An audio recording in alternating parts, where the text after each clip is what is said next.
အင်္ဂလိပ်လိုတော့ပြောတတ်ချင်တယ်ဒါပေမဲ့ grammar ကိုတော့အများကြီးမလေ့လာနိုင်ဘူးပြီးတော့အင်္ဂလိပ်စာနယ်တွေကိုလည်းအများကြီးမမှတ်သားနိုင်ဘူးပြီးတော့အချိန်တွေကိုလည်းအများကြီးမပေးနိုင်ဘူးအမျိုးမျိုးသောကိစ္စတွေကြောင့်အင်္ဂလိပ်ကိုဘယ်ကနေစတင်လေ့လာလို့လေ့လာမှမသိဘူးဆိုလို့ရှိရင်တော့ဒီလိုမျိုးအင်္ဂလိပ် speaking pattern တွေနဲ့လေ့လာဖို့အတွက်ညွှန်စိုးတိုက်တွန်းချင်ပါတယ်Okay ရှေ့ဝေးမပြောတော့ဘူး English speaking pattern ဆိုတာဘာလဲဆိုတာဒီနေ့ကျွန်တော်ပြောပြပေးမှာပဲဖြစ်ပါတယ်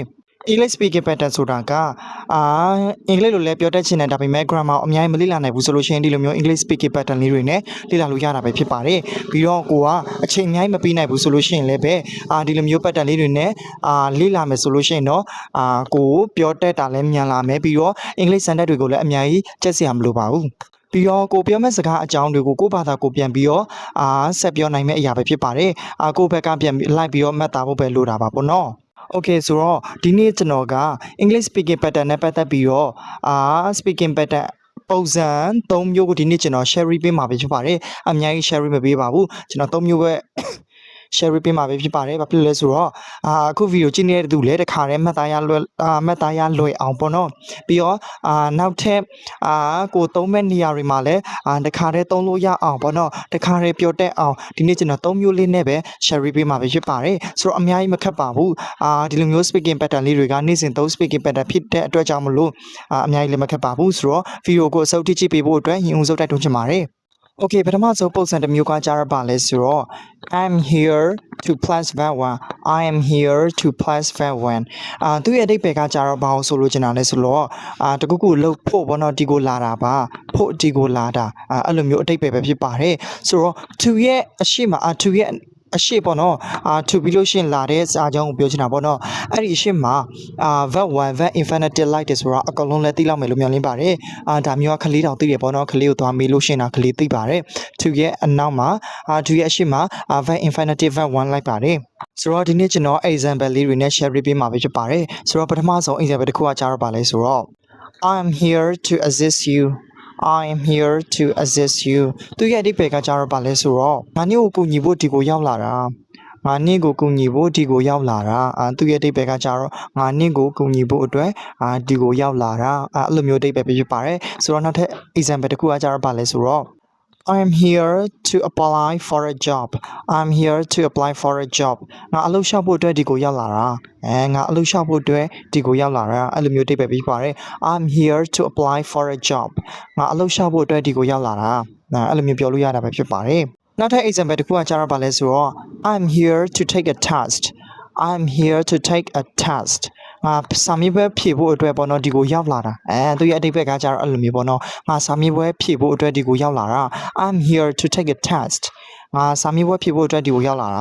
အဲ့လိုမျိုးအဓိပ္ပာယ်ဖြစ်ပါတယ်ဆိုတော့ဒါတွေအားလုံးက I am here to plus verb 1ရဲ့ pattern တွေပဲဖြစ်ပါတယ်ဆိုတော့နားလည်လောက်မယ်လူမျိုးလေးပါတယ်တကယ်လို့ကိုကတခုခုကိုလှုပ်ဖို့လာတာဆိုလို့ရှိရင်တော့ဒီလိုမျိုးအဓိပ္ပာယ်ဒီလိုမျိုးစာကြောင်းတွေကိုသုံးလို့ရတယ်ပေါ့နော်ပြီးတော့ဒီလိုမျိုးပုံစံလေးကိုသုံးလို့ရတယ်ပေါ့နော် I am here to plus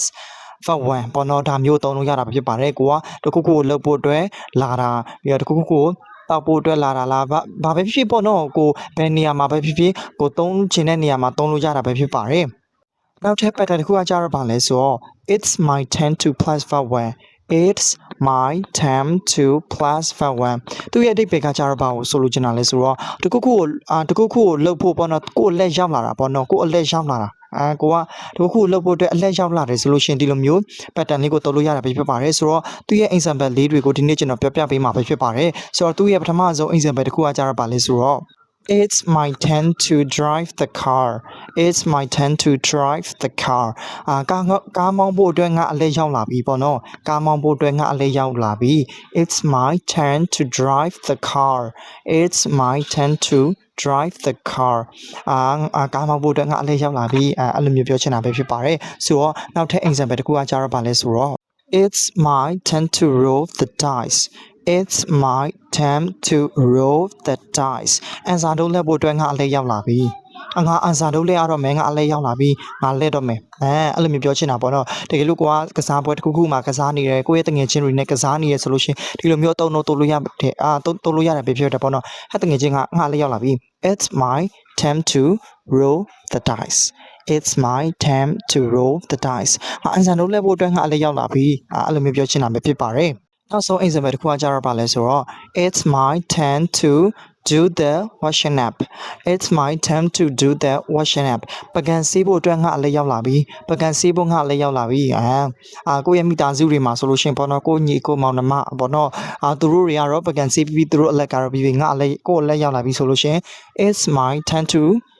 do the washing up it's my turn to do the washing up ပကံစီးဖို့အတွက်ငါလည်းရောက်လာပြီအဲ့လိုမျိုးလေးတွေပြောလို့ရတာပဲဖြစ်ပါတယ်ဆိုတော့ဒါရီအားလုံးက it's my turn to plus verb 1ရဲ့ pattern လေးတွေပဲexample လေးတွေပဲဖြစ်တယ်ပေါ့နော်ဆိုတော့ဒီ pattern လေးကိုလည်းနားလည်လောက်မယ်လို့မျှော်လင့်ပါတယ်တကယ်လို့ကိုကတခုခုလှုပ်ဖို့အတွက်အလက်ရောက်လာတယ်ဆိုလို့ရှင်ဒီလိုမျိုး pattern လေးတွေကိုအသုံးပြုလို့ရတာပဲဖြစ်ပါတယ်ဆိုတော့ဒီ pattern လေးကိုလည်းလုံးဝနားလည်လောက်မယ်လို့မျှော်လင့်ပါတယ်အများကြီးလည်းမခက်ပါဘူး example လေးတွေနဲ့ဒီနေ့ကျွန်တော် share ပေးတာလည်းအများကြီးမခက်ပါဘူးတကယ်လို့ကိုကဒါရီကိုမသုံးချင်ဘူးတခြားဟာသုံးချင်တယ်ဆိုလို့ရှိရင်လည်းပဲရတယ်ပေါ့နော်တခြားနေရာမှာပေါ့နော်ကို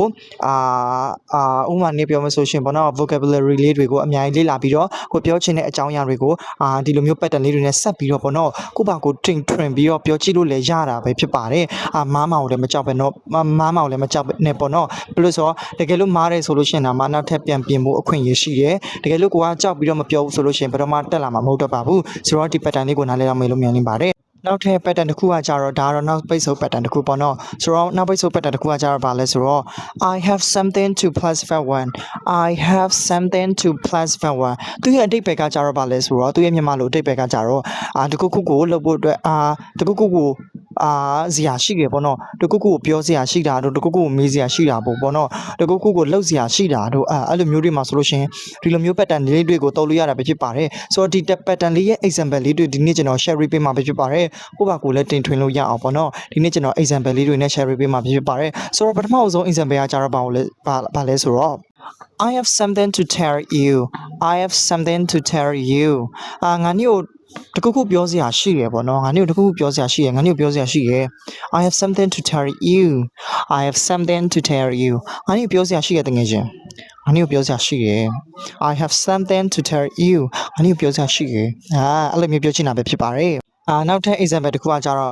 တကယ်လို့ငါညို့မေးစရာရှိရဆိုလို့ရှိရင် I have something to ask you I have something to ask you I have something to ask you ငါညို့မေးစရာရှိတယ်ငါညို့တကယ်မေးစရာရှိရနော် I have something to ask you ငါညို့မေးစရာရှိတယ်အဲ့လိုမျိုးပြောလို့ရတာပဲဖြစ်ပါတယ်နောက်ထပ် example နောက်ပိုင်းဆို example တစ်ခုကကြတော့ပါလဲဆိုတော့ I have something special to show you I have something special to show you ငါညို့အထူးပြစရာရှိတယ်surprise တို့ပါတော့ပေါ့နော် I have something special to show you ငါညို့အထူးပြစရာရှိတယ်အဲ့လိုမျိုးလေးတွေကိုသုံးလို့ရတာပဲဖြစ်ပါတယ်ဆိုတော့ဒါကကြတော့ I have something to plus verb 1ရဲ့ example လေးတွေပဲဖြစ်ပါတယ်ဆိုတော့ဒီ pattern လေးကိုလည်းနောက်လေးလုပ်မိလို့ညွှန်နေပါတယ်ဒီ pattern ကလည်းအများကြီးခက်တဲ့ pattern လည်းမဟုတ်ပါဘူးတော်တော်လေးကိုလွယ်တဲ့ pattern တစ်ခုပဲဖြစ်ပါတယ်ဆိုတော့အခု video ကြည့်နေတဲ့သူလည်းအကုန်လုံးနားလည်လောက်မယ်လို့ညွှန်နေပါတယ်ဒီ pattern 3မျိုးကိုတစ်ခါတည်းမှတ်သားရလောက်လွယ်လိမ့်မယ်လို့လည်းညွှန်နေပါတယ်ပေါ့နော်ဘာလို့ဆိုတော့ဒီလိုမျိုး pattern တွေကနေ့စဉ်3 pattern တွေဖြစ်တဲ့အတွက်ကြောင့်မလို့အများကြီးလည်းမခက်ဘူးပြီးတော့လည်းလေ့လာတော့လွယ်တဲ့စာကြောင်းတွေဖြစ်တဲ့အတွက်ကြောင့်မလို့တခါတည်းမှသားလောက်မယ်လို့မျှော်လင့်ပါတယ်ဆိုတော့တကယ်လို့ကိုကအင်္ဂလိပ်စာကိုလေ့လာနေရယ်ဘယ်ကနေစတင်လေ့လာလို့လေ့လာမှမသိဘူးအခြေခံကနေစတင်ပြီးတော့လေ့လာနေရဆိုလို့ရှိရင်ကျွန်တော်ရဲ့ YouTube channel ကနေကြိုဆိုပါရစေဆိုတော့ကျွန်တော်ရဲ့ YouTube channel မှာဆိုလို့ရှိရင်ဒီလိုမျိုးspeaking pattern တွေပြီးတော့အင်္ဂလိပ်စာနဲ့တွေပေါ့နော်အင်္ဂလိပ် speaking အတွက်သီးသန့်စာကြောင်းတွေကိုလည်း share ပေးနေပါတယ်ပြီးတော့စိတ်ပိုင်းဆိုင်ရာဘူတူတာတွေကိုလည်းလေ့လာလို့ရပါတယ်ဆိုတော့တကယ်လို့ကိုကဝါသနာပါတယ်ဆိုလို့ရှိရင်ကျွန်တော်ရဲ့ channel လေးကို subscribe လုပ်ပေးခဲ့ဖို့လည်းမမေ့ပါနဲ့တကယ်လို့ကိုကအင်္ဂလိပ်စာကိုလေ့လာတာဝါသနာပါတယ်ဆိုလို့ရှိရင်လည်း subscribe လုပ်ပေးခဲ့ဖို့မမေ့ပါနဲ့ပြီးတော့ B account လေးပါတစ်ခါလေးနှိပ်ခဲ့ပေးဖို့တောင်းဆိုချင်ပါတယ်ဆိုတော့အမေတော့မလို့ပေါ့နော်ပြောစရာလေးတခုရှိရဲအဲ့ဒါကြတော့ပါလဲဆိုတော့တကယ်လို့ကိုကအင်္ဂလိပ်စာလေ့လာနေရဆိုလို့ရှိရင်လေ့ပဲမလေ့လာပါနဲ့ပြီးတော့မှတ်သားတယ်လေ့လာတယ်ဒါမျိုးပဲမလုပ်ပါနဲ့ပေါ့နော်တခါလေးလိုက်ပြောပြဖို့အတွက်လည်းတောင်းဆိုချင်ပါတယ်တကယ်လို့ကိုကလေ့လာနေတယ်ကျွန်တော်နဲ့လေ့လာအတူတူလေ့လာနေရဆိုလို့ရှိရင်လည်းပဲတခါလေးလိုက်ပြောဖို့အတွက်တိုက်တွန်းချင်ပါတယ်ကျွန်တော်ပြောသလိုအခုဗီဒီယိုကြည့်နေတဲ့သူလည်းလိုက်ပြီးတော့ပြောချင်မယ်လိုက်ပြီးတော့ဟိုကြည့်လိုက်ပြီးတော့လေ့လာကြည့်မယ်ဆိုလို့ရှိရင်ပေါ့နော်အဲ့လိုမျိုးဆိုလို့ရှိရင်တော့တခါလေးမှတ်သားရတော့လွယ်မယ်လို့လည်းမျှော်လင့်ပါတယ်ဘာဖြစ်လို့ဆိုတော့အဲ့လိုမျိုးမှသာကိုကပြောတတ်မှာဖြစ်တဲ့အတွက်ကြောင့်မလို့လိုက်ပြီးတော့ပြောချစ်ဖို့အတွက်တိုက်တွန်းချင်ပါတယ်ဆိုတော့တကယ်လို့ဒီဗီဒီယိုကိုသဘောကျတယ်ဆိုလို့ရှိရင်နောက်ထပ်ဗီဒီယိုတွေမှာလည်းဒီထက်ကောင်းတဲ့quality ပြီးတော့ဒီထက်ကောင်းတဲ့ pattern လေးတွေကိုဆက်ပြီးတော့ share ပေးအောင်မှာဖြစ်တဲ့အတွက်ကြောင့်မလို့ကျွန်တော်ရဲ့ YouTube channel လေးကို subscribe လုပ်ပေးခဲ့ဖို့လည်းမမေ့ပါနဲ့ပြီးတော့ နောက်ထပ် speaking pattern တွေမှာဆိုလို့ရှိရင်လည်းပဲဒီထက်ကောင်းတဲ့ speaking pattern တွေလာအောင်မှဖြစ်တဲ့အတွက်ကြောင့်မလို့စောင့်မျှော်အားပေးဖို့အတွက်တိုက်တွန်းချင်ပါတယ်ဆိုတော့နောက်ထပ် video မှာပြန်ဆွေးနွေးမယ်ပေါ့နော် bye bye